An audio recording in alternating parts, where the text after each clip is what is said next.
আসসালামু আলাইকুম বন্ধুরা। আজ আমি আপনাদের দেখাবো পল্লী বিদ্যুতের সেই পরিশ্রমী মানুষগুলোর কাজ, যারা রোদে, বৃষ্টিতে, শীতে, এমনকি গভীর রাতেও কাজ করে আমাদের ঘরে আলো জ্বালিয়ে রাখেন। দেখুন বন্ধুরা, এই যে তারটা ছিঁড়ে গেছে, সাধারণ চোখে হয়তো মনে হয় তেমন কিছু না, কিন্তু এর পেছনে কত ঝুঁকি, কত কষ্ট লুকিয়ে আছে সেটা আমরা অনেকেই জানি না। এরা পল্লী বিদ্যুতের মাঠ কর্মী। তাদের জন্য রোদ, বৃষ্টি, ঝড়, বাতাস কোনোটাই বাধা নয়।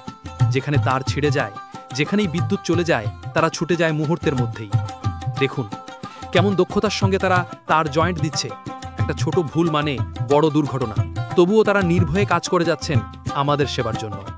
ভাবুন একবার, বৃষ্টির মধ্যে কাদা পানিতে দাঁড়িয়ে কাজ করা কতটা কষ্টের, তবুও তারা কখনো অভিযোগ করে না, শুধু চায় যেন আমাদের ঘরে আলো থাকে, আমাদের জীবন চলতে থাকে। দিনের পর দিন, রাতের পর রাত তারা পরিশ্রম করে যাচ্ছে।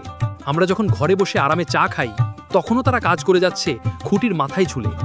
বন্ধুরা, অনেক সময় আমরা এই মানুষগুলোর প্রতি বাজে মন্তব্য করি, খারাপ কথা বলি, কিন্তু কখনো কি ভেবে দেখেছি তাদের এই পরিশ্রম না থাকলে আমরা অন্ধকারে ডুবে যেতাম?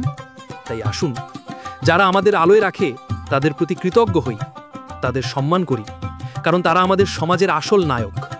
তাদের পরিশ্রমেই আমাদের ঘরে আলো জ্বলে। ভিডিওটি সম্পূর্ণ দেখতে থাকুন, আশা করি ভালো লাগবে।